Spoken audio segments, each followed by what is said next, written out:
farmacêuticos que os farmacêuticos tinham como Desculpa preocupação. interromper, Nilsa, eu não pedi a permissão, mas se não se importarem, nós vamos partilhar, vamos gravar esta nossa conversa que possamos partilhar para mais farmacêuticos que não puderam estar aqui. Ok, eu Obrigada. já consenti. Obrigada. Então, a Bélia disse-me que a maior preocupação dos farmacêuticos mais jovens era sobre como conquistar o lugar no mercado de trabalho, e é um tema que eu tenho alguma paixão por ele, e então venho aqui conversar convosco acerca do tema. Então, Júlia, eu vou te pedir que sejas a pessoa que vai monitorando se escuta bem, se não, porque quando começamos a fazer a apresentação, embalamos-nos, depois já não conseguimos perceber se continuamos a falar ou se a internet foi abaixo, tá bem? Então, vou te Tudo pedir bem, que seja. sem problemas. Tá bem, obrigada. Fizeram uma pergunta sobre as expectativas e eu gostava de alinhar um pouco as expectativas convosco em relação à apresentação. E as expectativas podem ser organizadas nas seguintes. Tem a expectativa sobre a aprendizagem e crescimento. Muitos de vocês responderam que estão ansiosos para adquirir conhecimento acerca de como se destacar no mercado de trabalho. Isto é possível, nós vamos conversar acerca disso. E melhorar a atuação profissional, especialmente na área farmacêutica, não necessariamente na área farmacêutica. Falaram também na busca de estratégias para superar os desafios atuais. Vai fazer parte um bocadinho a minha apresentação acerca do assunto. E em relação à questão farmacêutica em particular, eu não vou falar de forma particular para a questão farmacêutica, mas as estratégias que eu vou aqui apresentar aplicam-se para os farmacêuticos também. Por isso é que depois vocês vão escutar um, a apresentação também da Kathleen. Querem fazer networking? Algumas das pessoas disseram que queriam fazer networking com as oradoras, acho que é interessante. Eu estou aberta a fazer networking e a interagir convosco, é uma coisa que também me apaixona fazer networking. Tem interesse em desenvolvimento de habilidades e estratégias pessoais, de como vender o produto, o serviço de forma eficaz, manter a autoconfiança. Não é algo que se consiga exatamente numa sessão, mas algumas das estratégias que eu vou partilhar aqui vão ter um impacto positivo na vossa carreira.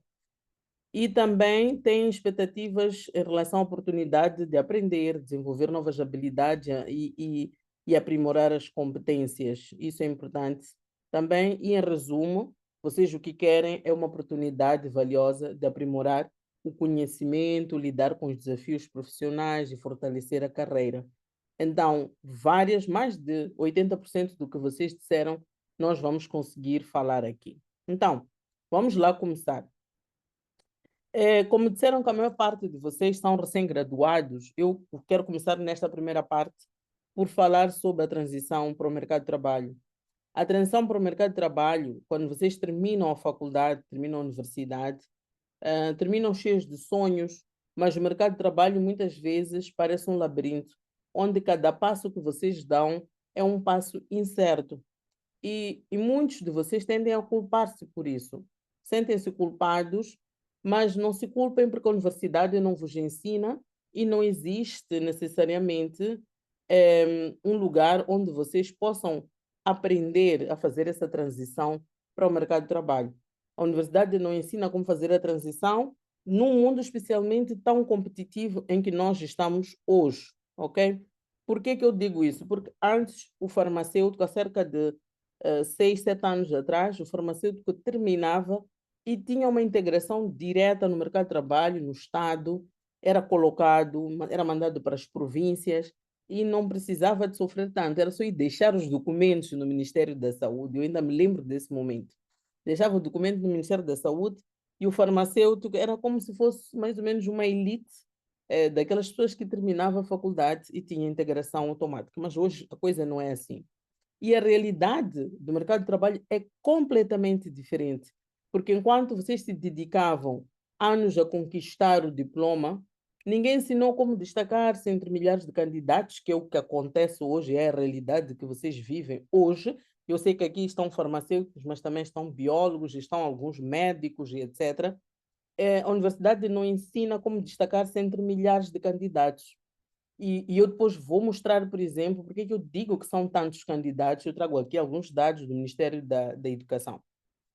Não ensina como destacar-se entre milhares de candidatos, como criar estratégias para alcançar as metas profissionais para aquelas pessoas que têm metas profissionais, porque a gente que não tem metas, como enfrentar o medo, a rejeição e a incerteza que são típicas deste período de transição de quando se sai da universidade para o mercado de trabalho.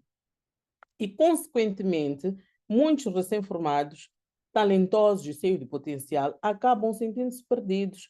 Estão perdidos, são inseguros, são frustrados diante desta falta de orientação e diante desta incerteza que o mercado de trabalho tem, ou que eles encontram no mercado de trabalho, ficam extremamente frustrados e não sabem o que fazer.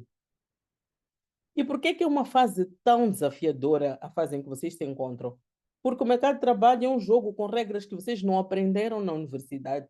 Estavam habituados na universidade a ter um horário em que vocês tinham disciplinas claras, já sabiam quantos testes é que tinham que fazer, quais eram as datas dos testes, havia os masas que vos ensinavam como ter boas notas numa disciplina, como passar de classe, e pronto, acabou aquilo, fizeram um trabalho de culminação, terminam o trabalho de culminação e termina, é um misto de felicidade e ao mesmo tempo de insegurança. E agora, o que é que vem aí? Então, por quê? Porque aquilo que funcionava na sala de aulas, seja memorizar conteúdos e tirar boas notas, já não garante, por exemplo, que a pessoa seja contratada no mercado de trabalho. Eu já encontrei gente que era bom aluno, espetacularmente bom aluno, mas depois no mercado de trabalho tem desafios para integrar-se, porque o diploma não garante que vocês sejam contratados ou que tenham este sucesso profissional. E muita gente acredita que o diploma é suficiente para ter esse sucesso. Entretanto, os recém-graduados têm três desafios importantes. Esta fotografia é minha porque eu quero que vocês entendam que eu passei pelos mesmos desafios que vocês estão a passar hoje. Esta menina que está nesta fotografia de há 20 e tal anos atrás, exatamente quando terminou a faculdade, também sentia-se insegura.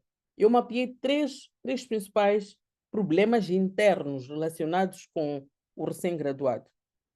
Então, o primeiro é a insegurança. O segundo é o medo. O terceiro é a falta de direção. E este medo é muito acentuado quando se termina a formação, justamente porque não se sabe muito bem para onde ir. E eu vou explicar de onde é que vêm estes medos todos, o medo, a insegurança e esta falta de direção, qual é a razão e qual é a origem. Por exemplo, se nós formos olhar para a insegurança, os recém-graduados sentem-se inseguros porque não têm experiência profissional. Na faculdade, não há tempo suficiente para adquirir experiência profissional. A comparação com os outros, comparam-se com os seus colegas e a tendência de ter essa comparação, por exemplo, em relação aos colegas que já se formaram e já estão a trabalhar. Então, são da mesma turma, vamos imaginar, são da mesma turma, os colegas terminam no mesmo ano, uns estão a trabalhar e outros não. Então, começa o processo de comparação. Eu terminei em 2022, ainda não tenho emprego, mas o meu colega que terminou no mesmo ano que eu terminei, já tem emprego, ou já está a fazer o mestrado, já está a fazer o doutoramento. Então, isso aumenta a insegurança. Também as crenças que cada um carrega dentro de si, que são baseadas nas suas experiências pessoais. Pensamento de que eu não sou bom o suficiente, eu não tenho o necessário. Isso mina a confiança do recém-graduado, porque começa a olhar para o outro colega e sente que o outro colega consegue em, entrar melhor no mercado de trabalho. E tem também as críticas e as rejeições passadas, que são experiências negativas em processos seletivos e feedbacks que às vezes são mal direcionados. Às vezes podemos chegar numa entrevista de trabalho que não corre muito bem, ou porque estavam nervosos, ou porque não fizeram muito bem um CV, e então aquele feedback acaba aumentando a insegurança. e também a gente que tem baixa autoestima, que já carrega consigo a baixa autoestima. Então, entra para o mercado de trabalho e como não se valoriza, chega para o mercado de trabalho e sente que a coisa piora, que os outros que têm uma autoestima mais elevada conseguem sobressair-se melhor e não conhecem as suas habilidades. É muito comum chegarmos numa entrevista a perguntarmos, mas por que é que nós temos de contratar? E as pessoas dizerem, eu não sei, os meus colegas é que conseguem responder melhor esta pergunta, eu não consigo responder e falar tão bem de mim. Não, isto denota que a pessoa não se conhece. E é importante este autoconhecimento.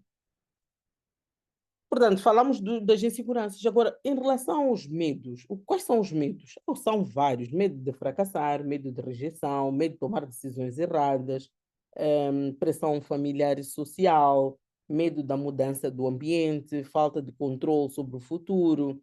E o medo de fracassar, que é o mais importante, o principal neste momento, é aquela questão de se eu for à entrevista e eu na entrevista, como dizem, como vocês dizem, que são mais jovens, se eu meter água, né? E se eu meter água, se eu não conseguir me expressar como deve ser, então isto faz com que vão ansiosos às entrevistas. E o medo de ser rejeitado, mas as rejeições acontecem numa instituição em que há 20 vagas, há 900 candidatos, não é possível selecionar-se a todos. Então, e isto depois acaba também colocando o recém-graduado, para além de ter a insegurança e o medo, acaba contribuindo negativamente, né? Medo de tomar decisões erradas. Eu, no princípio da faculdade, quando dou aulas ao curso de farmácia, pergunto aos farmacêuticos qual é o curso que queriam fazer, era a primeira opção. E a maior parte dos farmacêuticos responde que era medicina. Norma, regra geral, tem sido medicina. É medicina, depois farmácia às vezes é a segunda opção, embora agora nos últimos anos tenha aparecido um cenário em que já começamos a ter farmacêuticos que escolhem o curso como primeira opção. Então, escolher o curso, escolher emprego, a carreira, então ficam naquela dúvida do que é que vão fazer. Por isso é que eu também coloquei a minha fotografia quando terminei, era uma dúvida minha. E eu queria fazer medicina, entrei para a segunda opção, que era veterinária. Desculpa, estou a ouvir um eco, alguém aqui a falar, não sei se... Ok? Não, Ok, está tudo bem, né? está tudo bem, sim. Ok, então, entrei para a veterinária, mas depois era, ok, vou fazer o quê com este curso, que eu não me identificava nem tão pouco com ele, para onde é que eu vou com esse curso? E depois tem também, se nós olhamos para o lado direito, a pressão familiar e social. Há muitos jovens que sentem-se obrigados a corresponder às expectativas externas do seu pai, da sua mãe, do seu tio, mas não gostam do curso que fizeram. Então, não vivem neste mundo indeciso se vai abraçar aquilo que ele quer fazer ou se continua o sonho do pai e o sonho da mãe. Então, isto acaba criando um conflito muito grande, porque tem medo de encarar e dizer, por exemplo, ao seu pai: não é isto que eu quero, não é este curso que eu quero fazer, eu não quero, não me vejo a trabalhar todos os dias atrás de um balcão. É importante, mas não é para mim. Então, isso também acaba concorrendo. A mudança de ambiente, como eu dizia, desculpa um momento. A mudança do ambiente, portanto, a transição da universidade para o mercado de trabalho também traz incertezas, como eu já tinha mencionado. A falta de controle sobre o futuro, porque já estava-se num ambiente, na zona de conforto, como se diz, e saem da zona de conforto, obrigado, sai-se da zona de conforto e vai-se para uma zona que não, as pessoas não conhecem, desconhecem o mercado de trabalho, não sabem muito bem como encarar este mercado. Depois, portanto, já falei do problema da insegurança, já falei do medo, agora eu vou falar sobre o fato de não sentirem que não tem uma direção, sentem-se perdidos, né? Então, o que é que faz? Qual é a razão de se sentirem perdidos? É que não têm clareza em relação aos objetivos. Não saber exatamente o que desejam alcançar ou em que área querem trabalhar, então faz com que se sintam perdidos. Então, eu não sei se vou fazer farmácia hospitalar, não sei se vou fazer farmácia clínica, não sei se vou trabalhar como atendedor de balcão. Se for um biólogo, não sabe se vai trabalhar numa clínica de um hospital, se vai fazer investigação, então não sabe, ou num laboratório de biotecnologia. Então isso faz com que a pessoa se sinta perdida, não sabe que rumo ter. E esta é uma das causas principais porque é que muitos recém-graduados sentem-se perdidos. E às vezes também têm várias opções.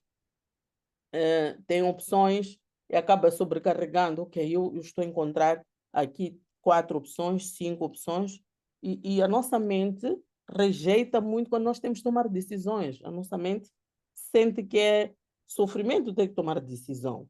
O que eu faço? É só vermos quando vamos a um restaurante, o que é que vamos comer. Não sei se quero carne, se quero peixe, não sei se quero carne com peixe, depois ou carne com batata ou com vegetais.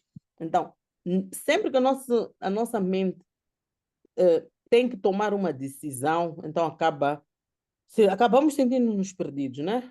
O que em inglês diz overwhelmed, né?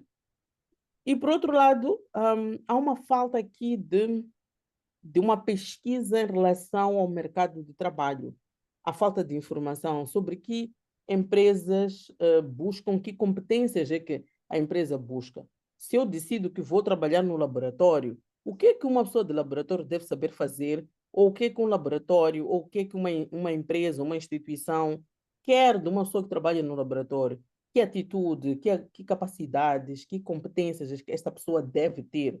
Então, como não conhecem, não se faz este trabalho no backstage, então também isto contribui para que se sintam sem direção.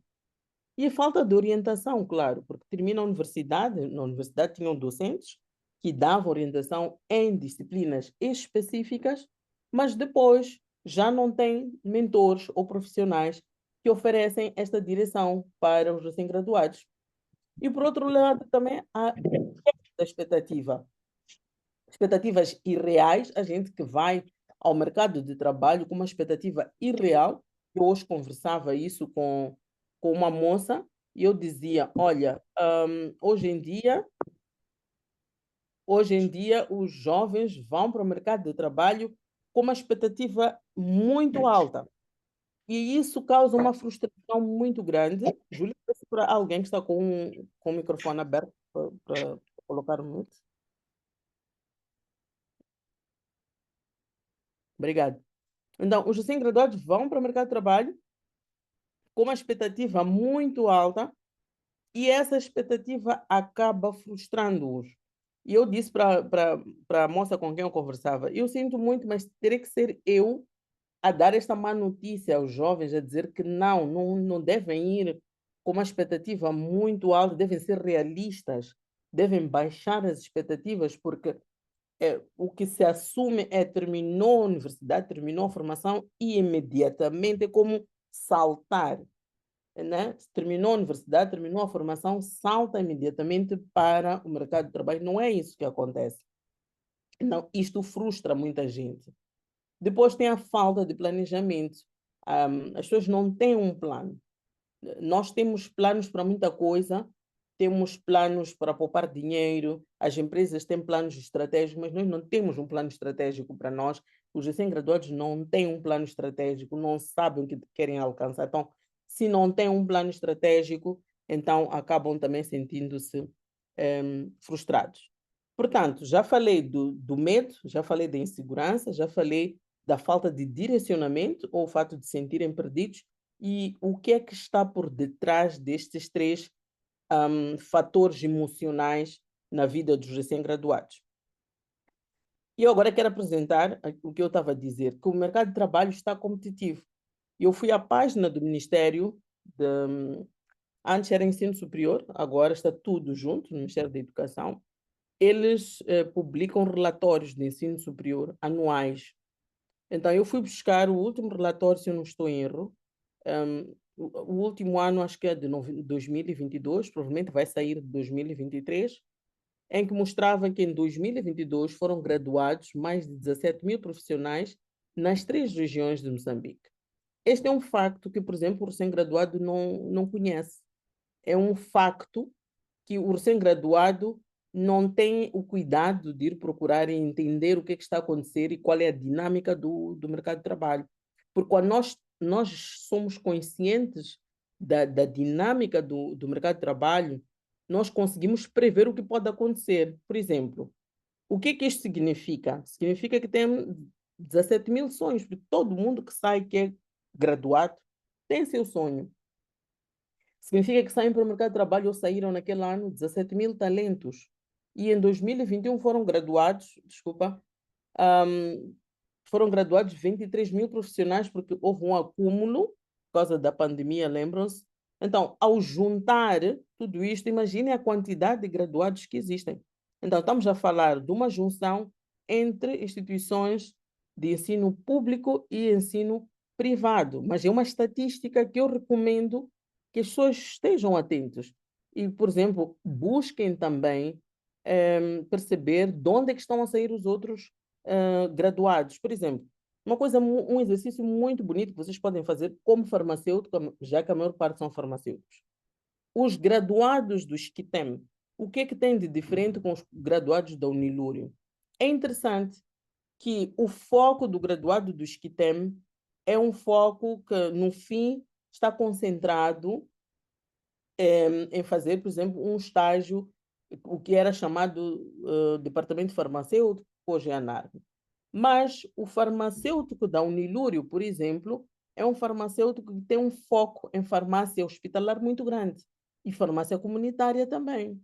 Então, num ambiente em que se pretende contratar farmacêutico com background de farmácia hospitalar, você já consegue entender quem é que é competitivo.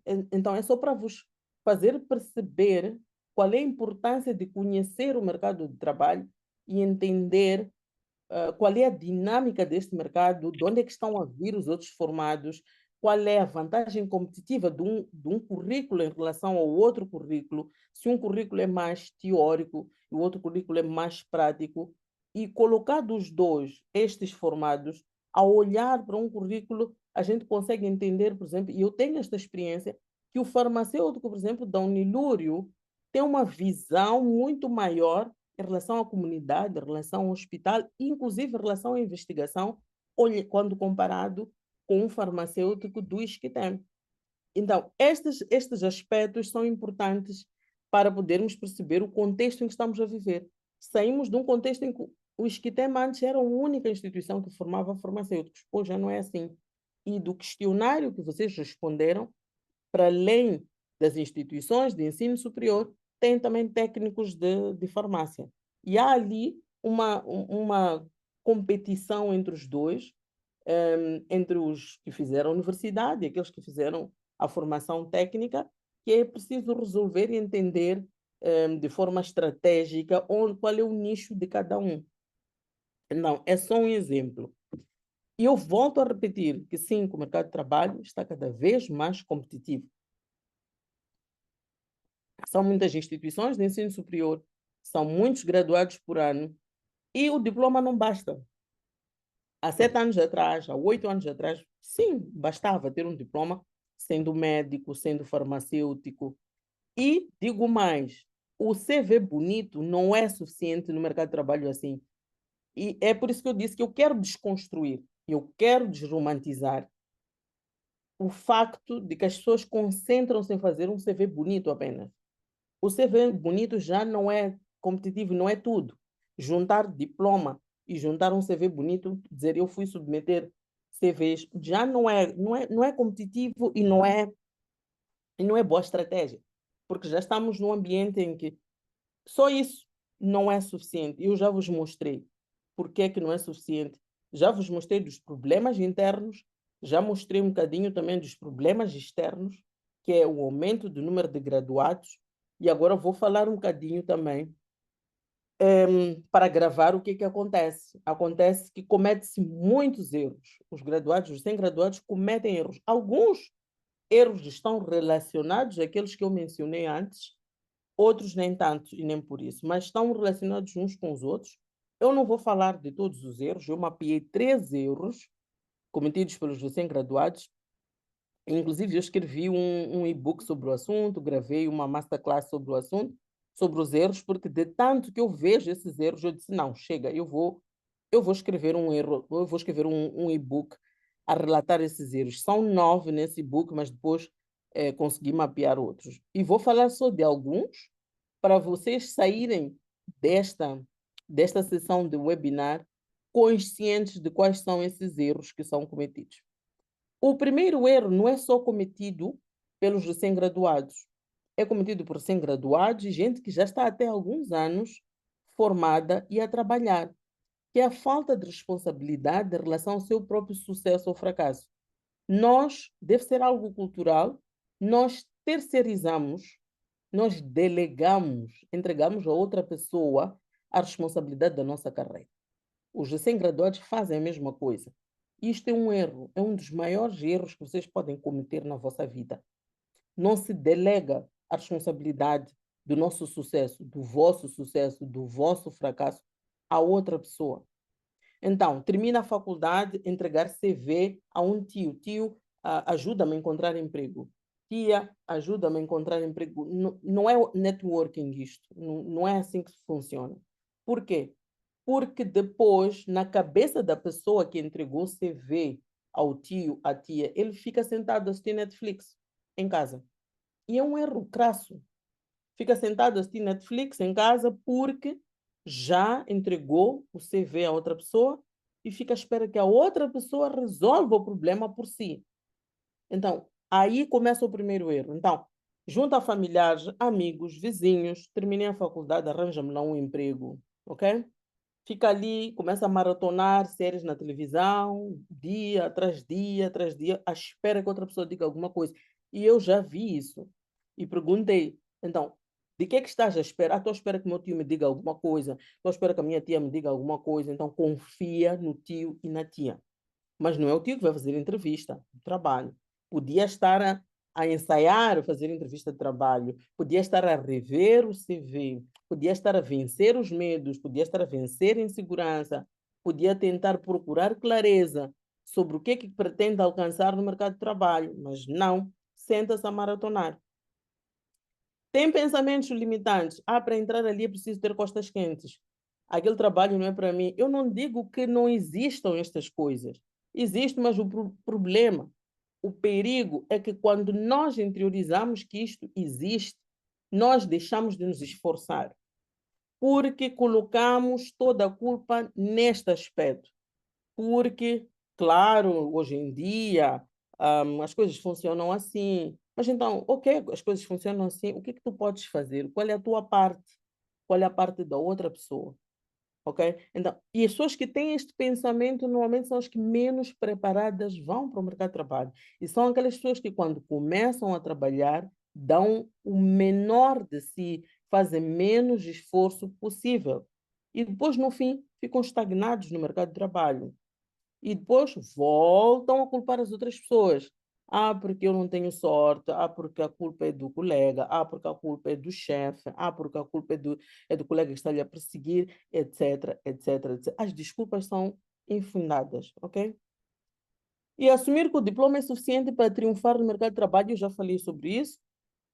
Não vou voltar a mencionar, só vou dizer que o diploma não trabalha, quem trabalha é o dono do diploma. O diploma, como eu digo aqui na minha casa, entregam o diploma, eu vou colocar na parede, bem bonito, depois eu vou dizer, vai para o mundo, vai para a vida e vai trabalhar. Então, o diploma não trabalha. E é importante terem isto, esta noção, é muito importante. E muitos recém-graduados cometem esse erro, que tem diploma e acabou, ou chegou até um certo nível e estagnou ali. Olhem para as pessoas que têm sucesso na carreira, perguntem, essa pessoa estagnou? Essa pessoa parou ali? O que é que essa pessoa fez mais para além disso? E vamos a uma entrevista de trabalho, como é que uma instituição vai distinguir um canudo do outro canudo, se os dois são parecidos, têm o mesmo carimbo, têm a mesma assinatura. Então, pensem nesses aspectos. A outra questão é que, pronto, esta falta de clareza também levam consigo, quando se sentem seguros, sem medo e não se sabe muito bem o que quer alcançar. E a pergunta que vocês devem se fazer aqui é: o que vocês querem? Querem construir carreira? Querem ganhar dinheiro? Querem ter uma empresa própria? Querem ser donos de si mesmos? A gente que diz: eu não quero ter um patrão, eu quero ser meu próprio patrão. Está tudo bem, desde que seja a sua resposta, desde que você tenha este entendimento de que é isso que quer para a sua própria vida. Quer prestígio, mas este diálogo ou este monólogo tem que ser feito para vocês poderem ter clareza do que é que querem alcançar. Porque depois, quando chegam numa entrevista de trabalho, pergunta também qual é o teu objetivo profissional, qual é o teu sonho profissional. Muitos dos recém-graduados não sabem responder isto. E, mais uma vez, aquelas pessoas que são contratadas depois estagnam na carreira porque não têm um plano, não têm uma visão de longo prazo. Então, correm-se em direção qualquer vaga que existe, vão lá submeter os documentos, mas não sabem dizer por que estão a concorrer para aquela vaga. Mas as pessoas que têm um direcionamento, que têm um objetivo, sabem por que estão a concorrer para a vaga. E a falta de cuidado no processo de candidatura, isso deixa-me extremamente doente, porque encontramos erros ortográficos, falta de acentuação, copy-paste do CV do colega, a documentação incompleta, alguns CVs que não se sabe entender muito bem de quem é aquele CV e são pouco profissionais, e mostra que esta pessoa é uma pessoa descuidada consigo própria e carta dirigida a uma empresa, ou porque está a submeter vários currículos, mas lembra-se que é aquela mesma pessoa que está a maratonar na Netflix. Então, o que custa parar, adequar o CV e a carta para a nova empresa, né? Sem assunto, eu já recebi e-mails, está aí, sem necessariamente um título do e-mail ou sem um corpo de e-mail, prezados, tal, vimos por este e-mail submeter a candidatura, nada. Então, passa uma impressão, má impressão para a instituição. Significa que provavelmente ao trabalhar esta pessoa também, ou seja, uma pessoa descuidada. Se é descuidada com o seu processo de candidatura, vai ser cuidada com o trabalho? Claro que não. Então a empresa diz logo não. Falta de domínio também nos termos de referência. Não sabe que conhecimentos são necessários para aquela vaga, que habilidades, que atitude ter diante daquela vaga. E às vezes concorrem para vagas que não são para eles. Eu já entrevistei gente assim, que dizia, afinal, quais são os termos de referência? O que é que vocês querem? Então, foi perguntar a nós o que é que nós queremos. Então, é importante pegar os termos de referência, entender muito bem os termos de referência, para entender depois quais são as vantagens competitivas que cada um tem para aquela vaga. Desconhecimento da instituição para a qual se candidata. Agora temos um novo ministro da Saúde. A gente que pode ir a uma entrevista no Ministério da Saúde, ser perguntado quem é o ministro e dizer não sei, não sei quem é o ministro da Saúde. Isto não pode acontecer. É preciso estudar a instituição e perceber como é que pode-se contribuir para essa instituição. Porque cada instituição tem o seu objetivo a alcançar e cada um de nós que trabalha numa instituição, o que faz é colaborar. Por isso é que em algumas instituições não se chamam empregados, chamam-se colaboradores. Como é que aquele colaborador colabora, né? Ainda que sejamos redundantes, para aquela instituição. E isso é muito importante. Então, chegados aqui, nós temos medos, inseguranças, rejeição. Eu boldei a rejeição, porque a rejeição depois faz com que piore este ciclo. Torna-se um ciclo vicioso, em que a pessoa, quando é rejeitada, ainda tem uma maior insegurança, sente-se ainda mais perdido e volta a repetir o ciclo e fica neste desespero. Júlia, até aqui estamos bem? Estamos bem, muito animados. E tem muitos comentários no chat, então significa que estamos bem. Ok, tá bem. Pronto. Então posso continuar, não é? Pode continuar, obrigada. Ok. Então, mas é importante perceber que é possível quebrar o ciclo e ter sucesso profissional. É importante vocês entenderem isso, que não é um ciclo eterno. Em algum momento, este ciclo que eu menciono aqui pode ser quebrado vencendo a insegurança, vencendo o medo, vencendo esta falta de direção, não é? E a partir dali dizer, ok, então eu posso ter eu quebrei o ciclo, quebrei padrões, não é? Que faziam com que eu andasse neste loop, né? Neste ciclo aqui, e agora posso ter sucesso. Começando por resolver os problemas internos, porque muita gente concentra-se no CV, mas tem medos, e vai ao mercado de trabalho com esses medos que tem. E começam então pelo final. O CV, na verdade, deve espelhar alguém que eu sou, ok? E volto a repetir que nenhum CV bonito supera o medo, a insegurança e a falta de direcionamento. Porque nem sempre vocês vão encontrar alguém que tenha paciência para ajudar-vos a superar esses medos. Então, coloco aqui que a insegurança, o medo ou os medos, as crenças, a falta de direção, são fatores internos que temos ali dentro, não é, de nós, e depois à volta temos tudo o resto, né? Que temos que, portanto, temos que começar primeiro por vencer as questões que nós temos emocionais e algumas vezes ir de forma paralela com as outras questões, identificar, ter uma clareza de objetivos, pontos fortes, trabalhar o mercado de trabalho, o processo seletivo e a resiliência, ok? E o caminho para o sucesso no mercado de trabalho segue uma ordem natural e lógica, que é ser, não é? Primeiro vocês devem trabalhar quem é que vocês devem ser. Eu tenho um objetivo, tenho um sonho a alcançar. Eu quero ser um farmacêutico de renome, ok? Então, eu quero alcançar o sucesso, vamos assim dizer, profissional, que é ter a minha farmácia. Mas quem é que eu devo ser para poder chegar e alcançar o objetivo que eu quero? O que que eu devo saber fazer? Que é para depois eu poder ter. Mas muitas vezes nós começamos pelo fim. Então, quem é que você precisa de ser para alcançar os resultados que deseja? Ah, eu quero concorrer para aquela vaga, quero aquele emprego.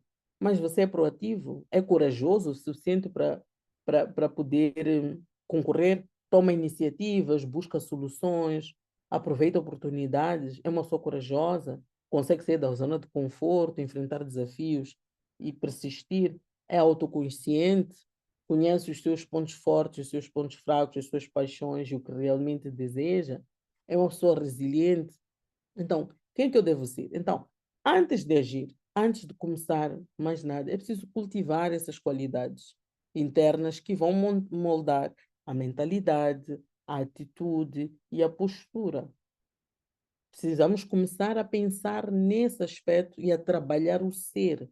Eu devo ser alguém. E para entrar no mercado de trabalho, é preciso ter competências técnicas, mas também valores sólidos e uma mentalidade forte, ok? E deixo aqui para vocês refletirem, cada um de vocês pode refletir, como é que você se enxerga hoje? Quais dessas características você já tem, quais precisa desenvolver, ok? Então, depois temos também o fazer. Que ações é que são necessárias para alcançar os objetivos? O que é que eu devo saber fazer? Eu devo saber elaborar um CV profissional, saber destacar as minhas habilidades, sim ou não, ok? Devo saber preparar-me para uma entrevista de trabalho. Sou aquela pessoa que quando chego numa entrevista de trabalho, eu gaguejo, e eu sei apresentar-me, dá uma oportunidade de falar, sou aquela pessoa que fala 10 minutos, mas depois no fim o entrevistador não sabe muito bem o que que eu disse. Consigo demonstrar confiança e autenticidade em relação ao meu percurso profissional, a quem eu sou. Eu consigo participar em eventos e conectar-me com pessoas dentro da minha área profissional e mostrar que eu também tenho algum valor, que eu posso acrescentar valor dentro da minha rede de atuação, não é? Eu consigo atualizar as habilidades, os conhecimentos, seja com cursos, com leituras e projetos, ou eu sou aquela pessoa que, em vez de fazer isso, eu fico sentada, a minha especialidade é mudar de canal e vou mudando para ver qual é a próxima série, a próxima série, a próxima série. Então, o que eu devo saber fazer? É importante isso. E devo também definir objetivos específicos para a carreira, criar um plano de ação a alcançar e saber apresentar-me numa entrevista, né? Portanto, então, aqui como reflexão seria que ações é que você já está a implementar para avançar na sua carreira? E quais é que estão a faltar? Ok? Hum, e o que é que vocês também podem alcançar no mercado de trabalho? Hum, Esta é uma fotografia que está aqui de um, de um áudio que eu gravei, mas não vou colocar hoje. Então, depois de vocês trabalharem o ser, depois de vocês trabalharem o fazer, vocês podem ter uma carreira sólida, ou o início de uma carreira sólida, um emprego alinhado, aos vossos valores, às vossas habilidades. Vocês podem empreender, porque vocês já vão saber o que é que vocês querem alcançar na vossa carreira profissional, ok? Criar um impacto, contribuir, e podem alcançar essa realização profissional que vocês tanto desejam. Então, quais são os resultados que vocês querem alcançar na vossa carreira? O que vocês querem alcançar? Mas é importante também, deixa-me dizer aqui, que é importante ter este equilíbrio entre o ser, o fazer, para depois poder ter. Mas muita gente busca apenas ter. As pessoas querem ter sucesso. Mas para ter sucesso profissional, é preciso estar preparado internamente, caso contrário, frustram-se. É preciso primeiro passar pelo ser e o saber fazer e o fazer, para depois dizer, ok, a partir daqui eu já tenho este sucesso profissional. Lembram-se quando vocês alcançaram o sucesso, tiveram uma jornada de transformação, uma jornada de aprendizagem, depois chegaram a um cume, não é? Ao ápice, e o sucesso foi como uma consequência de toda a jornada que vocês passaram. Quando vocês são fortes internamente e agem estrategicamente, o sucesso torna-se algo natural. E eu tenho dito que o sucesso depois passa a ser uma consequência. E não cometam o erro de começar por querer ter primeiro, sem primeiro desenvolver habilidades internas de ser e tomar as ações necessárias de fazer. Então, apresento aqui, depois vou passar para a Kathleen, um método que eu chamo um método protagonismo para o sucesso. Para aquelas pessoas que não sabem, eu escrevi um livro intitulado Seja Protagonista da Sua Carreira. E eu advogo o protagonismo, por quê? Porque no protagonismo nós não delegamos a responsabilidade da nossa carreira para outra pessoa. Nós somos os protagonistas de forma proativa. E estamos num cenário, hoje em dia, em que o mercado de trabalho está cada vez mais competitivo, que não nos podemos dar ao luxo de delegar a nossa carreira, a nossa vida profissional a outra pessoa. Porque senão vamos acabar contribuindo só para a carreira de outra pessoa. Temos que encontrar um equilíbrio. É bom contribuir para a carreira de outra pessoa, mas também ter a certeza de como é que estou a contribuir para a minha carreira, como é que eu contribuo para o local onde eu estou a trabalhar também. Então, nesse método, começamos primeiro pela clareza profissional, estabelecer metas de forma smart, a curto, médio e longo prazo, vencer a insegurança e os medos, identificando, primeiro você perceber quais são esses medos que vocês levam dentro de vocês, a insegurança, como reprogramar as crenças que vocês têm. Não sou bom o suficiente. Por que eu digo não sou bom? Alguma coisa aconteceu para eu chegar a essa conclusão, né? Identificar quais são os pontos fortes que vocês têm, como mitigar os pontos fracos, mapear o mercado de trabalho. Depois, claro, podem preparar o processo seletivo para elaborar o CV, a carta de apresentação, simular uma entrevista com perguntas frequentes, fazer, inclusive, o chamado elevator pitch, em que se apresentam de forma muito breve, estabelecer parcerias estratégicas também e depois desenvolver resiliência, como treinar essa resiliência e aprender com as rejeições do mercado de trabalho. E este ano eu criei uma coisa que se chama Protagonista Academy, em que é um espaço em que as pessoas justamente têm esta, este lugar seguro para evoluir, para vencer os medos, para vencer inseguranças, crenças e ganhar confiança e entrar em ação. Não vou descrever tudo o que inclui na Protagonista Academy, mas tem uma parte que é deste método e um grupo no Telegram, em que nós, inclusive, no mês de janeiro, já estivemos a desenhar as metas SMART, o que é que nós queremos alcançar para 2025 e como é que isso está alinhado ao nosso sonho. Cada um de nós tem o seu sonho. Eu também partilhei o meu sonho na Protagonista Academy e cada um depois vai trabalhar esse sonho com encontros quinzenais e grupo de apoio, onde a gente pode celebrar as conquistas. Eu tirei esta metodologia da minha experiência como investigadora, do grupo de investigação, onde nós damos um ambiente para as pessoas poderem crescer e desenvolver-se. E eu agora vou fazer uma pausa e vou convidar a Kathleen, não sei se a Kathleen está aí, para ela poder falar um bocadinho da experiência dela. Kathleen? Boa noite. Olá, boa noite. Estou aqui sim, doutora. Ok, então eu vou primeiro explicar por que eu convidei a Kathleen para vir fazer esta apresentação. A Kathleen também é farmacêutica, mas o que me impressionou na história da Kathleen é que Kathleen, quando decidiu entrar para o mercado de trabalho, ela estava muito consciente das limitações dela e sabia exatamente quais eram as limitações que ela tinha. Então, eu vou passar para ela, antes de depois dar de volta a palavra moderadora para podermos entrar nas perguntas e respostas. Sim, Kathleen. Obrigada pelo convite. Boa noite a todos. Não sei como é que a gente vai fazer, doutora. Ser perguntas e respostas, como é que vai funcionar? Sim. Então, se calhar eu posso fazer como em modelo perguntas e respostas, Kathleen, para ti, que pode ser interessante para as outras pessoas também poderem acompanhar. Então, eu Certo. gostaria que primeiro tu te apresentasses, dissesses quem tu és, qual é a tua formação e a tua trajetória, não toda profissional, depois eu vou fazer outras perguntas. Tá bem. Eu me chamo Kathleen Pereira, sou farmacêutica e atualmente curso um mestrado em Administração e Gestão de Negócios, o MBA, e trabalho numa indústria farmacêutica como delegada de informação médica.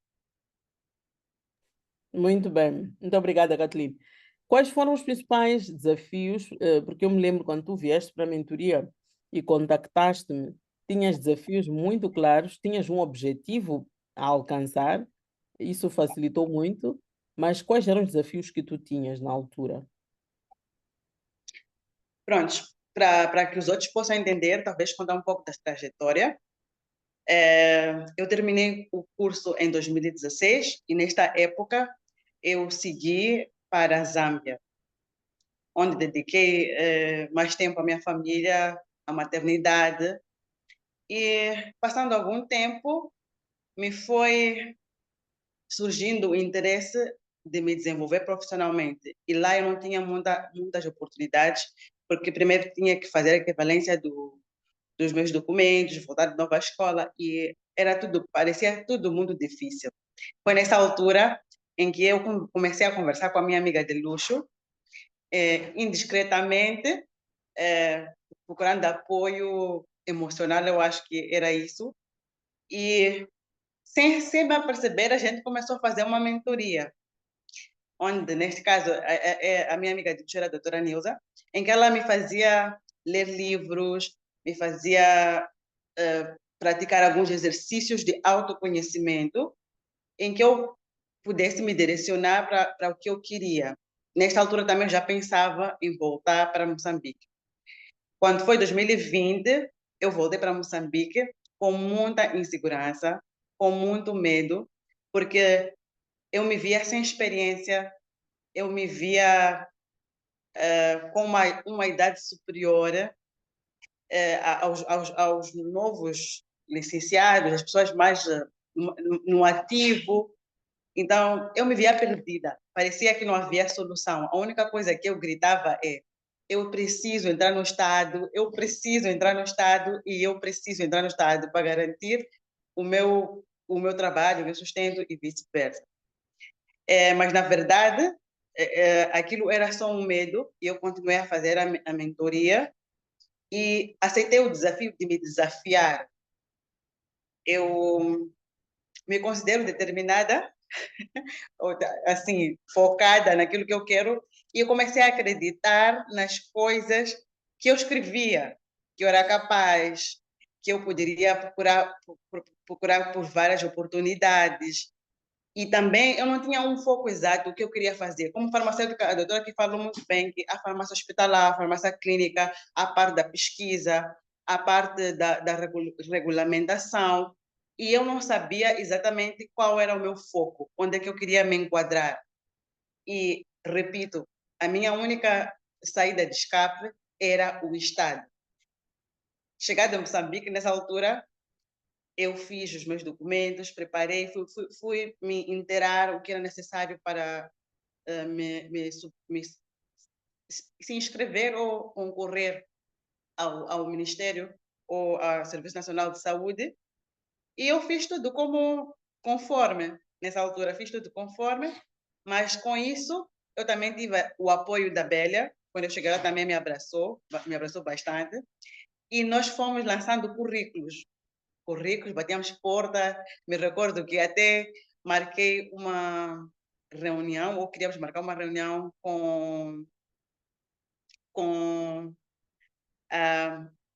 o diretor do Serviço das Farmácias do Hospital Central, mas não aconteceu porque nesta altura também abriu-se uma oportunidade de trabalho que mal sabia que haveria de mudar a minha vida. Foi numa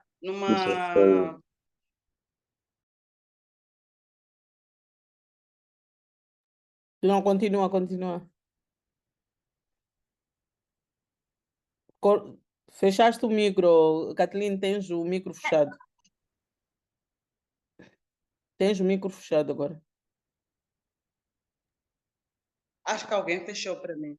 Agora está Sim, tudo bem?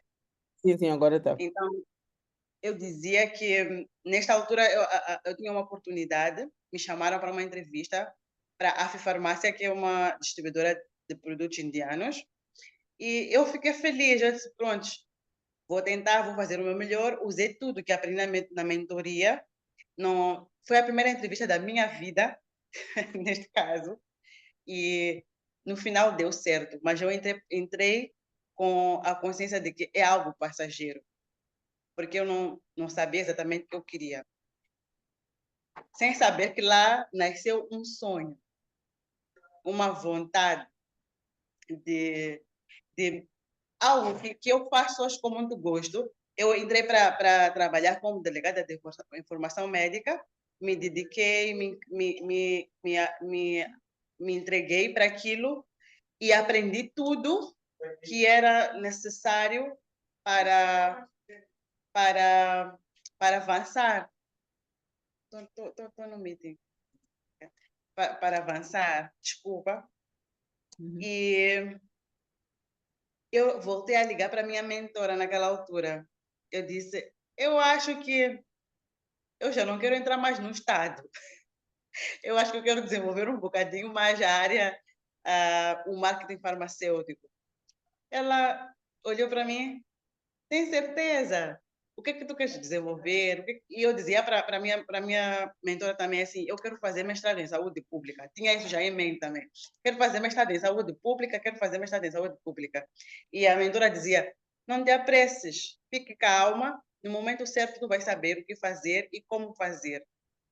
Então, passaram-se 8 meses, o processo do Ministério estava em andamento, o meu atrevimento, eu havia me esquecido de contar, o meu atrevimento me fez ir bater a porta do ministro da Saúde, o doutor Tiago, que por sorte, naquele mesmo dia, ele saiu e perguntou assim, quem quer escrever para falar comigo? Então, ao sair, eu lhe recordei de onde eu conhecia ele, de que ele foi meu professor de fisiologia. Então, ficamos numa conversa profunda, onde ele me disse: o processo é assim, assim, assim. Foi a informação que eu tive e eu segui toda ela. Dando continuidade, depois dos 8 meses na AF Farmácia como delegada de informação médica, eu havia explorado o máximo de oportunidade, de tudo que eu podia na empresa. Ou seja, eu já estava a um nível que a empresa já não queria crescer mais. Eu me sentia sufocada, desanimada, porque eu já não tinha mais a oportunidade de me desenvolver. E nesta altura, eu busquei também uma outra oportunidade, ou seja, fui ao mercado de trabalho atrás de empresas em que eu pudesse desenvolver o marketing farmacêutico que eu estava a acreditar, que é uma área da farmácia. Ou seja, eu alinhei o meu objetivo profissional, que eu havia descrito na altura, com a área onde eu estava a trabalhar. E isso me fez ter atrevida também, em conversa com a minha amiga Anida, que está numa multinacional. Ela ia me falando me despertou a atenção a conversa dela sobre a empresa, então eu também ia lendo sobre a empresa, pude perceber que a empresa valorizava muito o trabalho do delegado de informação médica e que havia espaço para se desenvolver profissionalmente. Num belo dia, estava cá o gestor comercial e eu organizei o meu CV bem bonitinho, bem simples, com informações necessárias e me atrevi, fui lá ter com ele. Eu disse, eu sei que não tem uma vaga aqui, mas eu acredito que terá muito em breve. Então eu deixei ficar lá meu CV com ele. Ele ficou com meu CV por volta de 3 semanas e ele me procurou no LinkedIn para uma entrevista. E a minha alegria, gente, eu vou sair de lá, eu vou me desenvolver, eu vou me desenvolver. Correu a entrevista muito bem, foi um processo seletivo de 3 fases e eu fui aprovada no final. E nesta altura eu voltei a procurar minha mentora também, porque na verdade abriram-se 3 portas. O Ministério do Serviço Nacional de Saúde chamou-me, eu fui classificada como primeira classificada, eu estava lá dentro já. Eu consegui uma outra oportunidade bem negociada numa importadora e eu tinha esta oportunidade também nesta multinacional. E eu fiquei, meu Deus, e agora? Será que eu vou fazer a escolha certa? Será que eu vou saber direcionar ou juntar o meu objetivo de carreira, de profissão na empresa certa?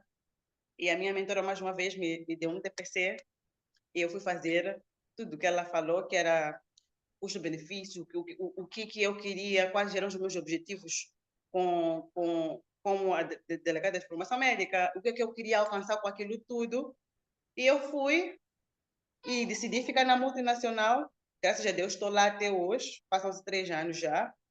E no primeiro ano foi muita emoção, muito aprendizado, formações fora de Moçambique. Pude perceber que é uma área farmacêutica de verdade, que é um marketing farmacêutico que a gente faz.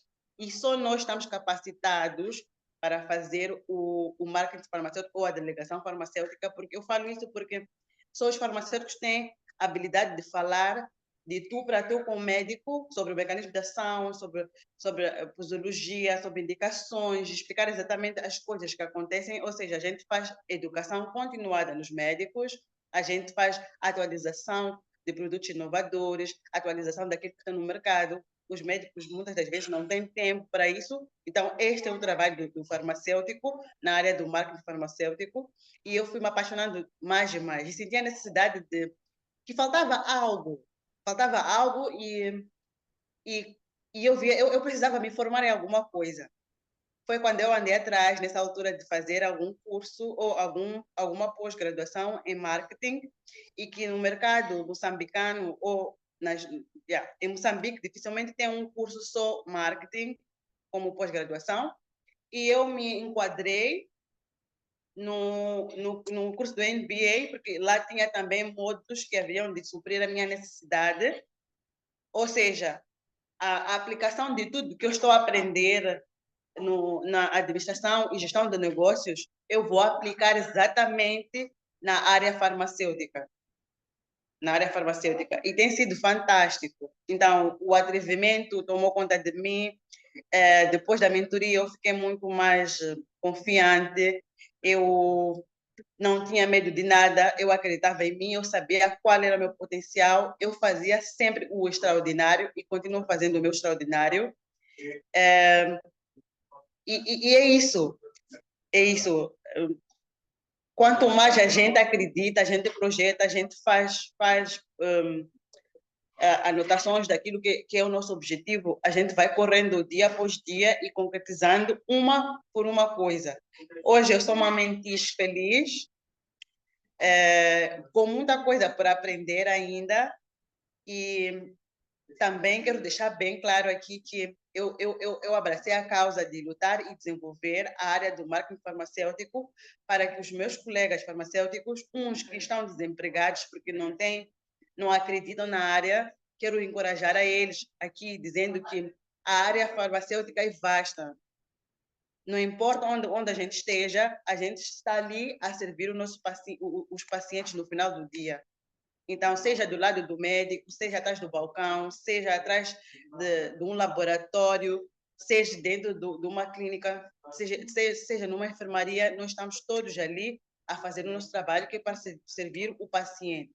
Cada um da sua forma, mas com a finalidade de trazer a cura àquele que precisa.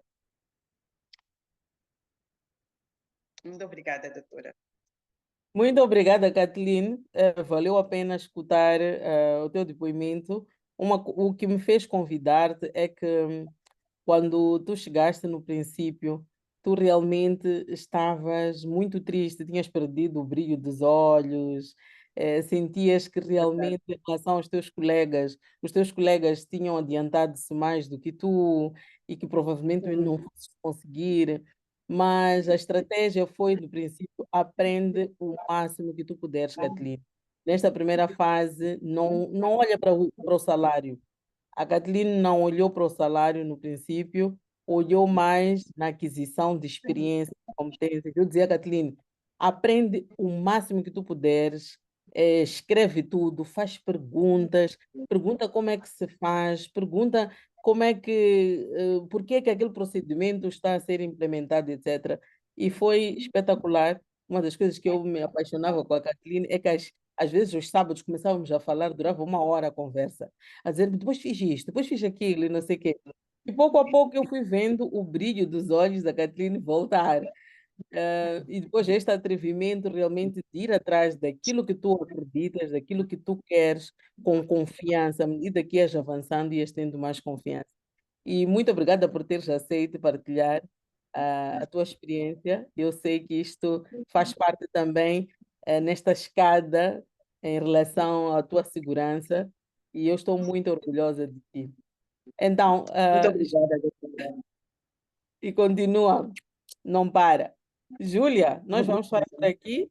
Devolvo a palavra para não continuar. A gente pode continuar a conversar. Eu e a Kathleen podemos conversar muito. Então, eu vou Certo. para ti.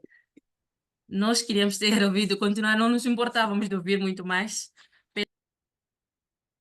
pelo nível de retenção aqui dos participantes, mostra que a conversa está muito interessante, estamos a aprender muito, não só para os que estão no mercado recentemente, mesmo para nós que já estamos há mais de 10 anos, sempre ouvir a Nilza é mais alguma coisa por aprender.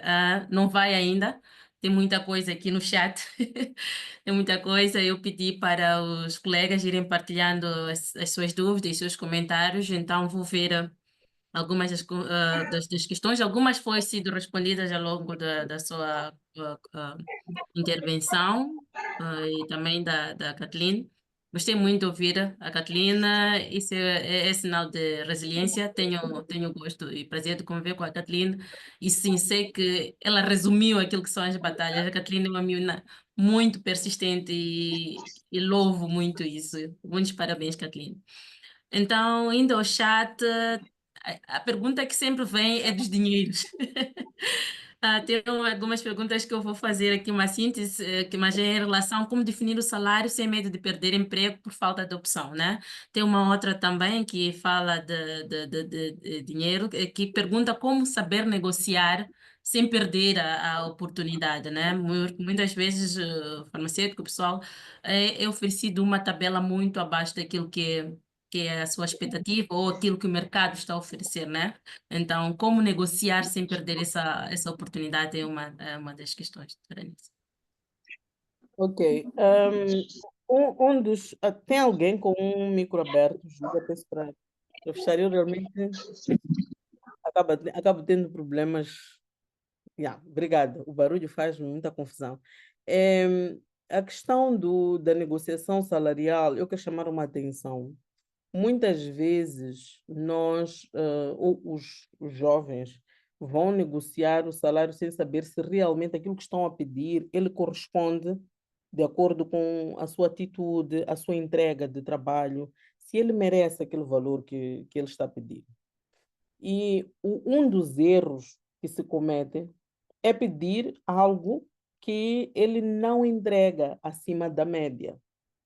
Então, aí há muita dificuldade realmente em pagar-se o que se deve. Eu, pessoalmente, quando encontro alguém que é merecedor, uma pessoa que é trabalhadora, uma pessoa que é esforçada e dedicada, nos projetos em que eu tenho que contratar pessoas, eu sou a primeira a aumentar o salário. Porque eu vou vos dizer, ninguém quer abrir mão de um colaborador que seja dedicado, competente, que entregue acima da média. Todos nós, principalmente nós investigadores, fazemos de tudo para reter a esses colaboradores. E se não conseguimos aumentar, vamos dizer que não conseguimos. Então, a percepção provavelmente do chefe deles é que este colaborador não merece aquilo que está a pedir. Por isso é que vai haver sempre esta luta entre eu quero mais, acho que mereço mais, mas o chefe, o superior, vamos usar a expressão superior, acha que não merece porque não está a ir de encontro à expectativa. É aquilo que a Catarina estava a dizer. Ela continua a entregar. Ela tem uma meta que tem que alcançar e a questão que vocês têm que se perguntar antes de colocar dinheiro à frente é se vocês colocam se vocês entregam mais daquilo que vos pedem. Nós temos que entregar primeiro mais daquilo que nos pedem. Temos que exceder as expectativas, que é para depois poder negociar. Mas se não excedemos as expectativas, é muito difícil negociar o salário. Espero ter ajudado, Júlia. Também espero que tenha estado. Tem muitos comentários. Diz que as saudações, em parte, as decisões acontecem para nos fortalecer, para que possamos nos preparar melhor e superar nossas próprias expectativas, né? Também tem aqui o comentário da Sakina, que felicita a professora Nilza pela coragem de trazer este tema pertinente. Realmente existe um vazio entre a saída da faculdade para o mercado de trabalho. Muitos destes cursos de farmácia culminam com o estágio profissional, que deveria dar bons inputs para a inserção no mercado de trabalho. A minha questão é como podemos potencializar as valências do estágio para ajudar na inserção no mercado. Como os estudantes podem começar a desenvolver esta confiança durante o período de formação, por exemplo? Logo no primeiro ano, o estudante de farmácia pode começar a conectar-se com algumas experiências. Os programas de verão, os estágios júnior num contexto para Moçambique poderia ajudar. Sim, poderia. Há uma experiência que eu trabalhei no Centro de Investigação em Saúde da Manhissa na altura, e nós fizemos um acordo com a Faculdade de Medicina em que nós pedíamos aqueles estudantes que tivessem sobressaído, que tivessem sido bons estudantes, aplicados, pedíamos que nos referenciassem, nós entrevistávamos e depois dávamos uma espécie de uma bolsa. Acho que era bolsa, já me esqueci qual era o nome que nós demos a essa bolsa, e a ideia era mesmo potenciar os bons estudantes e garantir a retenção desses bons estudantes e a transição da universidade para o mercado de trabalho. Então, nós fizemos isso e, e conseguimos ter bons estudantes. Na altura, até uma das pessoas, eu posso mencionar o nome, foi a Eva Dora João. Então, a Eva, naquela altura, ela concorreu para, para a vaga na Manhissa e ganhou essa bolsa. e começou a fazer o estágio dela. Primeiro fez o trabalho de culminação comigo, depois passou a fazer o doutoramento e terminou o doutoramento. Hoje a Eva Dora é uma profissional que trabalha como docente numa instituição pública e está super feliz também. Então, é possível, começando desde o princípio, a fazer essa ligação entre a universidade e o mercado de trabalho nas diversas vertentes que o mercado de trabalho tiver. Olhando, por exemplo, para aqueles que já tiverem decidido. Imagina que alguém já saiba que quer fazer investigação, pode já colocar em contato e ter um tutor ou um mentor investigador que já vai direcionando. E muitas vezes nós pensamos que no início é preciso dedicar 10 horas, 20 horas, 30 horas. Não, é preciso consistência. Imagina alguém que comece uma vez por semana, mas sendo consistente a dedicar-se àquele trabalho, ou aquele que quer ir a uma farmácia aprender, vai fazendo isso. Ou aquele que ainda não sabe o que vai fazer, vai fazendo vários estágios fragmentados até descobrir o que é que ele quer para a sua carreira. Então, é possível, sim, Júlia, fazer. Obrigada, Nilsa. Continuamos. Como eu disse, é um leque muito grande. Espero que tenha já água aí ao lado. Tenho. Tá aqui. Menos mal. Acabou respondendo a pergunta do Alex, que ele perguntava por que que o mercado não favorece os que tiveram bom desempenho escolar, ou seja, por que que a excelência da escola não se reflete no sucesso no mercado de trabalho. Penso que acabou respondendo a essa questão, que há programas que fazem menção disso, né? O Rafael também comenta que ultimamente concorremos a qualquer vaga, porque o nepotismo vale mais no setor público. No setor privado, raramente contratam recém-graduados, preferem pessoas com experiência, e a questão é de onde vai se buscar essa experiência, né? Era um comentário. E tem outra a questão da Naira, que diz, como licenciada, o que devo fazer para me diferenciar de um técnico médio, né? Tendo em conta que o técnico já leva vantagem para o empregador por ter uma taxa salarial mais baixa. Uhum. Eu aqui tenho um comentário que é um comentário muito pessoal, que é que o farmacêutico tem que mostrar que ele é diferente do técnico, que faz mais do que o técnico. Porque se recebem o mesmo salário, é que a percepção do dono da farmácia ou da importadora, que é normalmente quem contrata eles, é que vocês são iguais. Então, cabe ao farmacêutico mostrar onde é que está o valor adicional do farmacêutico. Não é o técnico que vai fazer isso. Cada um de vocês está a lutar pela vossa sobrevivência. O técnico luta pela sobrevivência dele, o farmacêutico também luta pela sua sobrevivência, mas a luta para entender e mostrar que o farmacêutico tem mais, cabe ao farmacêutico. Agora, imagina, contratas um técnico, contratas um farmacêutico, mas os dois entregam a mesma coisa só porque eu tenho diploma de licenciado e eu quero ganhar mais, mas não entrego mais. Não tem lógica também, não é? Então, cabe ao farmacêutico mostrar que ele tem um valor adicional. E esse valor adicional vai caber a ele, pela formação dele, mostrar onde é que está esse valor adicional que ele tem. Porque senão, eu mesmo, é o que eu digo, é o que eu disse na apresentação. O diploma não trabalha, quem trabalha é você. Eu conheço técnicos de farmácia que são muito mais proativos, muito mais resilientes, adaptam-se melhor às mudanças, conseguem dar e entregar melhor trabalho de qualidade do que farmacêuticos. Então, não é uma batalha para o técnico, é o farmacêutico que deve mostrar que ele tem valor. Da mesma forma que quando eu trabalho, estou no local de trabalho, sou eu que devo mostrar qual é o valor que eu tenho para aquela instituição. Então, vocês, farmacêuticos, vão ter que fazer esse trabalho de mostrar que vale mais. Caso contrário, vai chegar àquela situação que vai se dizer assim: para que formar o farmacêutico se o técnico faz a mesma coisa? Então, vamos eliminar. Vamos só formar técnicos de farmácia e ficamos por ali. Bem percebido. Vou fazer aqui a mistura de duas perguntas.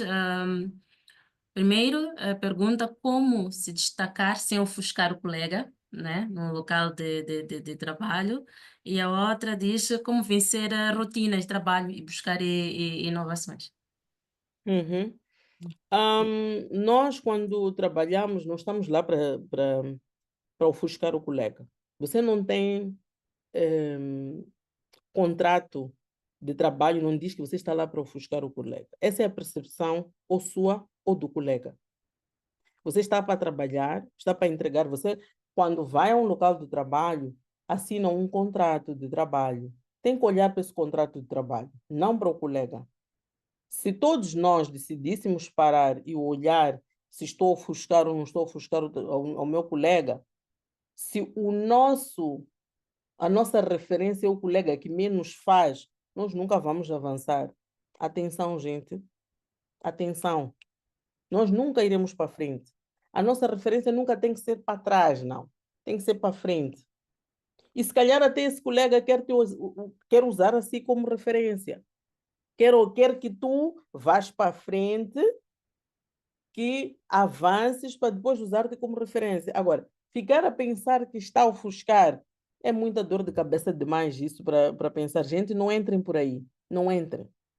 O objetivo primordial que nós temos quando trabalhamos é sermos melhores do que o dia anterior. É desafiarmos-nos a nós próprios. É eu, Nilsa, ser melhor do que eu era ontem. É você, Júlia, ser melhor daquilo que você era ontem, não em comparação com outro colega, porque as habilidades do colega são diferentes. Então, você tem que sentir que você está a avançar e não em relação ao colega. Você não foi lá, não tem um contrato com o colega. Então, avance, avance, e se for necessário, se o colega quiser apoio, há de procurar por si para buscar apoio, mas evitem entrar por esses caminhos, porque depois disso não termina bem, esse tipo de assunto não termina bem. Evitem, eu já declarei que sou a pessoa que dou más notícias, estou a dar outra má notícia, isso não acaba bem. A má notícia chegou. Deixa-me dizer, Nilza, que esta pergunta de relação laboral, relação com o superior hierárquico é uma das perguntas que mais se repete aqui no chat. Acho que isso mostra que temos que melhorar a nossa comunicação e a nossa relação com os nossos colegas e os nossos superiores. Recebemos muitas questões relacionadas a essa temática. Tem uma também diz que o que devo fazer para o meu desenvolvimento profissional, atendendo e considerando em algumas empresas as atividades são rotineiras, é o que esteve há pouco a explicar, e a Jamila quer saber o que tem que fazer, como é que tem que fazer para poder mudar de área de uma forma, ter uma transição pacífica, né, de uma área para outra. Uhum. Uhum. Voltando àquela questão de como evoluir, porque eu passei da rotina. É por isso que durante a apresentação eu disse que poucos recém-graduados têm um plano de desenvolvimento de carreira. Justamente porque não tem um plano de desenvolvimento de carreira que depois sente-se estagnado. Porque o nosso sistema de aprendizagem, nós fazemos uma curva exponencial, aprendemos, depois quando já sabemos tudo aqui, ficamos monótonos. Sentimos que estamos a ficar para trás, que já não avançamos, que já não evoluímos. Então, quando nós temos um plano de desenvolvimento de carreira, nós pensamos qual é o próximo passo. A pergunta que tem que fazer é o que é que você quer alcançar na vida, na carreira profissional, e qual é o próximo passo. Tem que se colocar sempre desafios. Porque o plano de desenvolvimento de carreira, o que é? É dizer assim, é ter um sonho profissional. Eu um dia sonhei em ser investigadora. Então, sonhei em ser investigadora e perguntei para mim quais são as etapas que eu devo seguir para ser investigadora. Sonhei em ser investigadora e docente ao mesmo tempo, porque eu sempre quis juntar a investigação e a docência junto. Então, eu perguntei-me como fazer, perguntei quais eram as etapas para chegar lá e cheguei lá. Uma vez chegado lá, eu coloco-me outro desafio para eu não ficar parada e não ficar estagnada. Então, que é aquilo que eu estava a dizer, que estávamos a conversar no mês de janeiro na Protagonista Academy. Eu fiz um plano de desenvolvimento de carreira, como já alcancei, e daqui a pouco vou alcançar a minha meta de formar 10 PhDs, estou agora com 7 PhDs.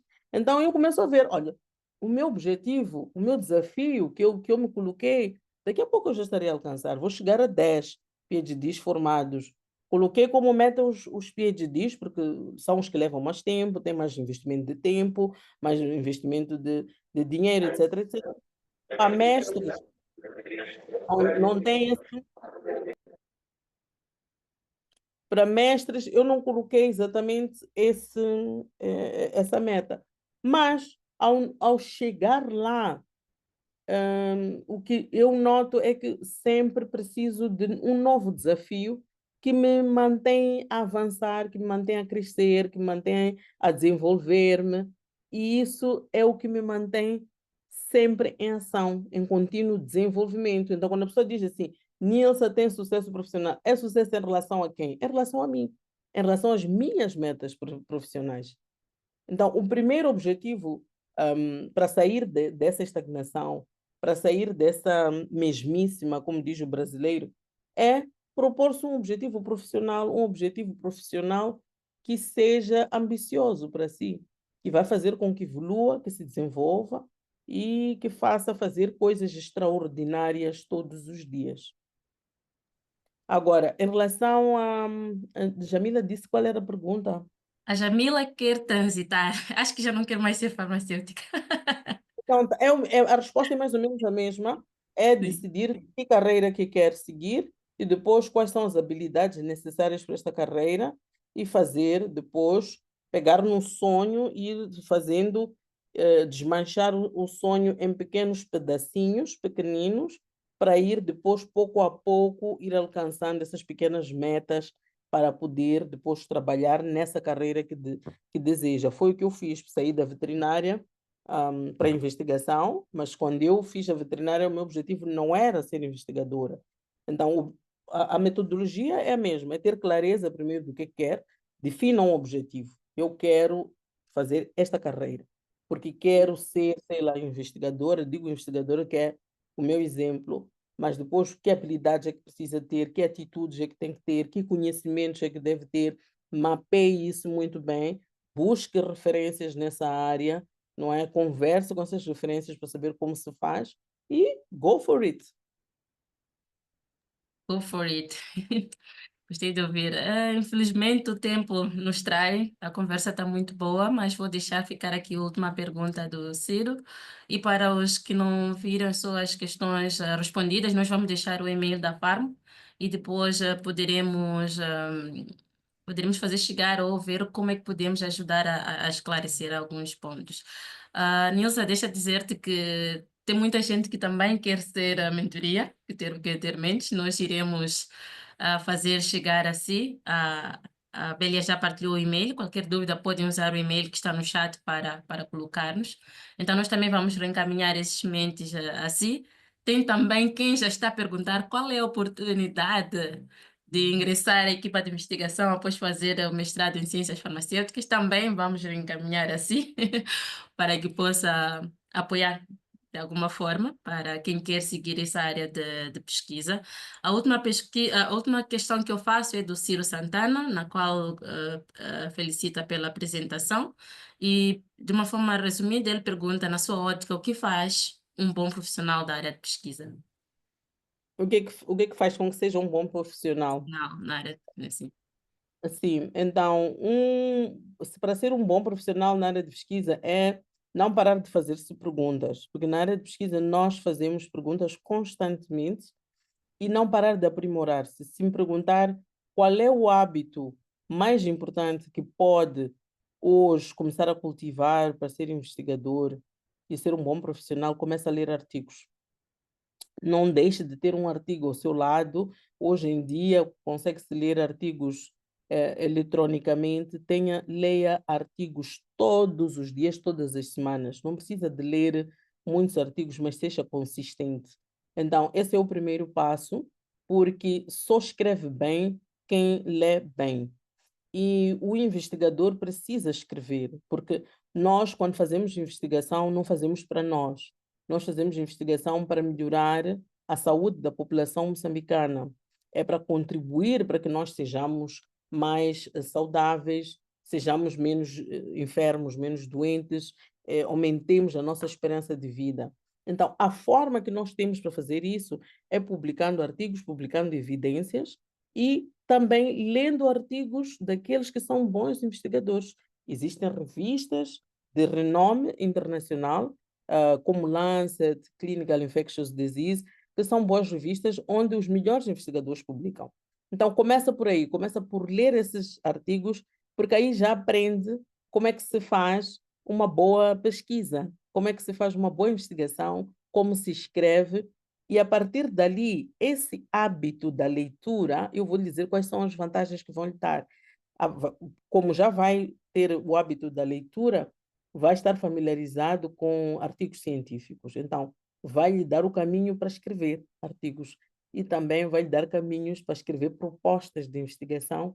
Um bom investigador tem que ter capacidade de atrair projetos de investigação, principalmente num meio como o nosso, em que nós temos um sistema de investigação frágil, nós concorremos para a investigação ao nível internacional e tem que saber escrever e ler em inglês. Então, se não tiver um nível de inglês, vá fazer inglês. Eu digo a toda a gente da minha equipe, inscreva-se numa escola de inglês e começa a fazer inglês. Mas hoje, por hoje, vai ler um artigo científico. Certo, muito obrigada, Nilza. Vejo que no chat ainda continuam. Deixamos um e-mail e também tem um link na qual pode dar a sua opinião e avaliar esta nossa conversa para que possamos melhorar mais vezes. Isso é uma iniciativa da Farm, é a nossa primeira convidada. E não é a primeira vez e nem será a última vez que estará aqui na nossa casa. A dizer, vamos chamar-lhe mais vezes. Enquanto isso, gostaria de saber se tem mais alguma coisa a acrescentar que possa e que queira partilhar conosco. Uhum. Então, ouvi que há muita gente também que está interessada em saber um pouco mais sobre a Protagonista Academy. Eu peço a vocês que me mandem eu não sei, vi aqui a Olga a partilhar algumas coisas, mas não sei se ela chegou a partilhar o link do Telegram, porque eu amanhã vou fazer uma apresentação muito mais extensiva sobre a Protagonista Academy. Então, se vocês quiserem, podem entrar para o grupo no Telegram. Digo grupo no Telegram porque lá no Telegram já vão encontrar as sessões que nós gravamos do mês de janeiro. Então, eu amanhã vou abrir já inscrições para quem quiser ter a Nilsa como mentora fora do Instituto Nacional de Saúde. E esta é uma oportunidade única, porque a maior parte das pessoas trabalha apenas o CV. Porque como fazer um CV bonito? Como escrever uma carta de motivação bonita? Não. Eu estou a oferecer uma coisa completamente diferente, em que eu vou oferecer mentoria, eu vou estar convosco durante um ano inteiro. Eu vou abrir inscrições para estarmos juntos um ano inteiro a trabalhar, a olhar para a clareza, ter clareza, olhar para como vencer os medos, como vencer inseguranças. Temos ferramentas desenhadas para isso. É possível para aquelas pessoas que são dedicadas, mas atenção, eu não gostaria de ter toda a gente na Protagonista Academy. Se me perguntarem assim, para quem que é a Protagonista Academy? É para aquelas pessoas que são jovens profissionais, que queiram se destacar no mercado de trabalho, sim, mas que estejam dispostos a trilhar uma jornada de crescimento de forma estratégica, primeiro. Segundo, para aquelas pessoas que entendem que o sucesso não acontece de um dia para a noite, ok? Eu tenho esta paciência, se me perguntar qual é a paciência que tu tens. Eu tenho paciência de trabalhar com pessoas durante tempo, durante muitos anos. É só imaginar que para formar um PhD são necessários, por exemplo, 5 anos. Com a Eva, eu trabalhei com ela cerca de 7, 8 anos para ela chegar a ser a profissional que é hoje em dia. Então, eu tenho esse tempo, mas quero pessoas que entendam que o sucesso não acontece de um dia para o outro, da noite para o dia. A gente dorme, acorda, é bem-sucedida. Não, esse tipo de pessoas, por favor, não entrem para a academia. Mas sim, entendam que o sucesso é uma consequência de um processo bem estruturado, em que se você entender isso, está no lugar certo.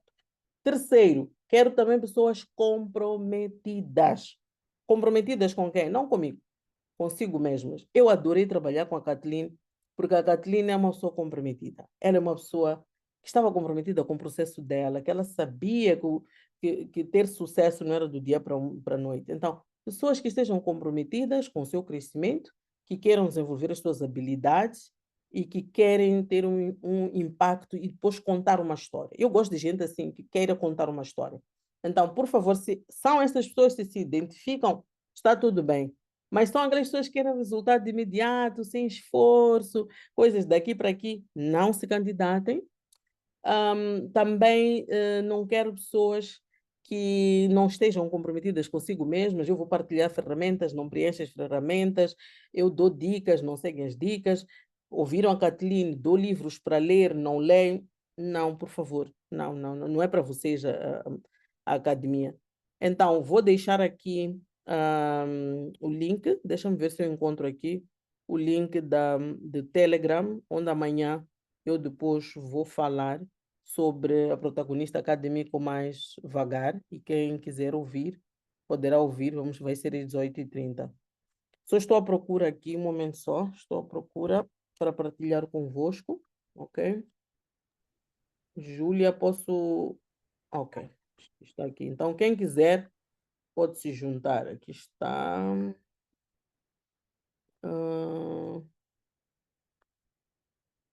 ok, está aí. Então, quem quiser pode se juntar no Telegram. Certo. E muito obrigada pelo convite. Da próxima, eu fico à espera. Vamos ver qual é o tema que vocês vão inventar. Voltarei. Certo. Antes de sair, Nilson, eu queria saber se a Bélia, que é a nossa presidente, quer dizer alguma coisa.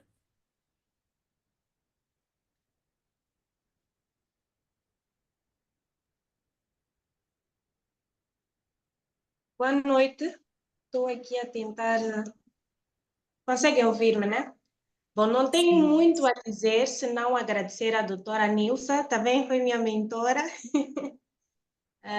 numa fase também muito crítica que eu precisava mesmo do suporte dela, e realmente, se não estás comprometido, não vale a pena, vai ser uma chatice, uma perca de tempo, mas se estiveres realmente comprometido, avança. Eu dou todo o meu apoio. Muito obrigada, doutora Nilsa. Acho que a hora chegou de irmos empurrar o carro, né? Certo, daqui a pouco vamos para o carro. Obrigada, doutora Bélia. Para concluir, gostaria de expressar os nossos sinceros agradecimentos à Nilsa de Deus pela brilhante apresentação e por compartilhar conosco a sua vasta experiência e sabedoria. Sem dúvida, as contribuições que ela trouxe sobre como conquistar nosso espaço no mercado de trabalho são de grande relevância para todos os presentes, especialmente no contexto atual do mercado profissional. Agradecemos também a todos vocês participantes. Estivemos aqui sempre a 100, a sala sempre esteve cheia, e infelizmente alguns não conseguiram participar, isso mostrou um grande interesse nessa área. Também agradecer por sua presença e atenção. Esperamos que este evento tenha contribuído significativamente para o seu desenvolvimento profissional e que as informações compartilhadas hoje possam inspirá-los a tomar decisões mais estratégicas e assertivas em suas carreiras. Por fim, lembramos que a Farm segue empenhada em promover o crescimento e o fortalecimento da profissão farmacêutica. Convidamos a todos a se manterem conectados às nossas futuras iniciativas e eventos. Desejamos a todos um futuro repleto de conquistas, sucesso, dinheiro e até o próximo evento. Não se esqueçam de nos sugerir os próximos eventos, preencher a nossa planilha para que possamos melhorar as próximas. Tchauzinho e até breve. Desculpa, Até doutora breve. Júlia, acho que precisamos Sim. de uma foto de família só para Com registrar muito este prazer. momento. Né? Se não se importarem, vou pedir que todos liguem a câmera para quem estiver à vontade. Quem não estiver à vontade, não faz mal. Nós vamos fazer aqui a foto de família do século XXI. Sim. Somos muitos, então vou tirar em fases, está certo? Certo. Tá, aqueles sorrisos desconfiados, por favor. Aqui ainda estão a abrir as câmeras. Uhum. Muitas caras bonitas já, e algumas que eu já estava com saudades. Foi bom essa ideia ter aberto as câmeras. Ok, a primeira. Um segundo só, deixa eu gravar.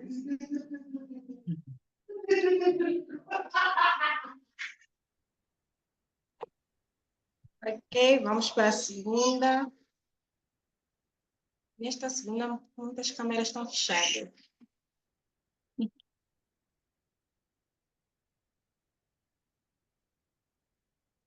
Ok, vamos à terceira. Tenho três 4 páginas aqui. Uau! Uhum.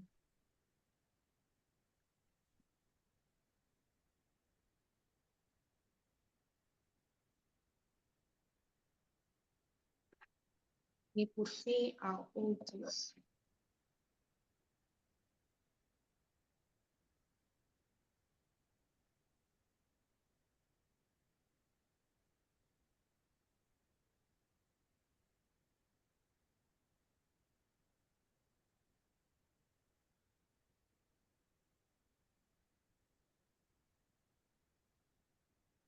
Muito obrigada, colegas.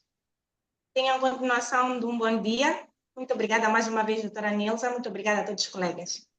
De nada, Obrigada, gratidão. Tchauzinho. Tchau, tchau. Obrigada pelo carinho. Tchau, tchau. Fiquem bem. Tchauzinho. Obrigada. Tchau, tchau. Tamo juntos.